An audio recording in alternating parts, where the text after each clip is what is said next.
2022 के विधानसभा चुनाव के बाद से समाजवादी पार्टी में कुछ भी ठीक नहीं चल रहा है। पहले शिवपाल यादव की नाराजगी सामने आई तो फिर आजम खान की, और अब सपा के कई मुस्लिम नेताओं के तीखे बयान सामने आ रहे हैं।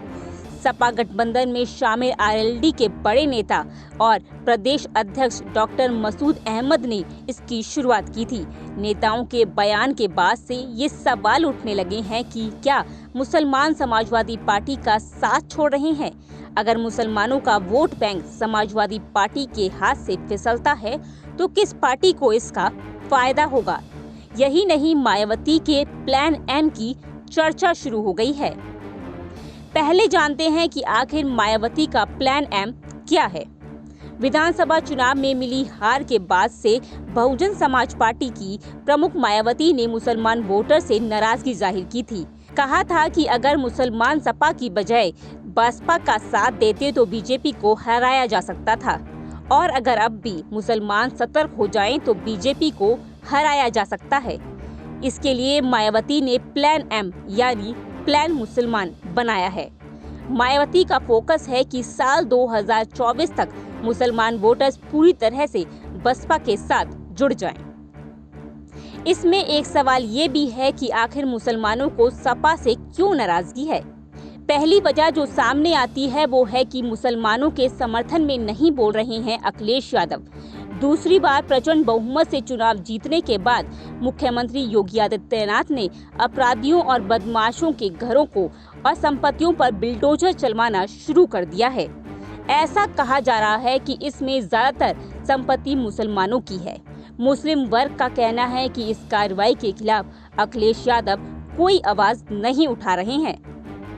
दूसरी वजह जो सामने आ रही है वो है आजम खान को नेता प्रतिपक्ष नहीं बनाना। दरअसल मुसलमान चाहते थे कि विधानसभा चुनाव में आजम खान को कम से कम नेता प्रतिपक्ष बनाया जाए। मुसलमानों का कहना था कि अगर चुनाव जीत जाए तो अखिलेश यादव मुख्यमंत्री बने, लेकिन हार के बाद कम से कम आजम खान को उचित सम्मान दिया जाता। वहीं एक ये भी वजह सामने आ रही है कि सपा का मुस्लिम वोट बैंक तो एक हुआ, लेकिन यादव वोट बैंक भटक गया है। मुसलमानों का कहना है कि चुनाव में उन्होंने एकजुट होकर समाजवादी पार्टी के लिए वोट किया, लेकिन समाजवादी पार्टी के यादव वोटर्स ही पूरी तरह से उनके साथ नहीं नजर आए, जिसके चलते चुनाव में भारी हार मिली है। ऐसे में सवाल ये है कि क्या वाकई में मुसलमान समाजवादी पार्टी का साथ छोड़ देंगे, और अगर छोड़ दिया तो इसका फायदा किसे होगा। ऐसा कहा जाता है कि हर चुनाव में मुसलमान वोटर्स ये देखते हैं कि बीजेपी को हराने के लिए सबसे मजबूत कौन सी पार्टी है। फिलहाल कुछ मुसलमान अभी अखिलेश से नाराज चल रहे हैं, लेकिन बड़ी संख्या में मुसलमान भी अभी सपा के साथ हैं। वहीं मुसलमान वोट पर कई पार्टियों की नजर टिकी हुई है। साल 2024 में बीजेपी को कड़ी टक्कर देने के लिए मुसलमान कांग्रेस का साथ दे सकते हैं।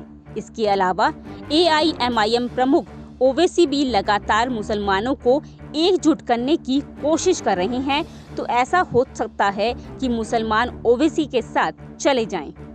मुसलमानों के पास तीसरा विकल्प के तौर पर बसपा है। बसपा के साथ दलित वोटर्स का मजबूत कैडर है। वहीं मायावती बार बार कह रही हैं कि अगर दलित और मुसलमान वोटर्स एक हो जाएं तो बीजेपी को हराया जा सकता है। ऐसे में मायावती का ये ऑफर भी मुसलमानों को पसंद आ सकता है। मुसलमानों के पास 3 विकल्प हैं, वो उसमें से कौन सा विकल्प अपने लिए चुनते हैं, और क्या सच में मुसलमानों का भारी वोट बैंक अखिलेश यादव के हाथ से फिसल जाएगा। इन सभी सवालों के जवाब तो आने वाले दिनों में ही मिल पाएंगे। Bureau report, next 9 news nation.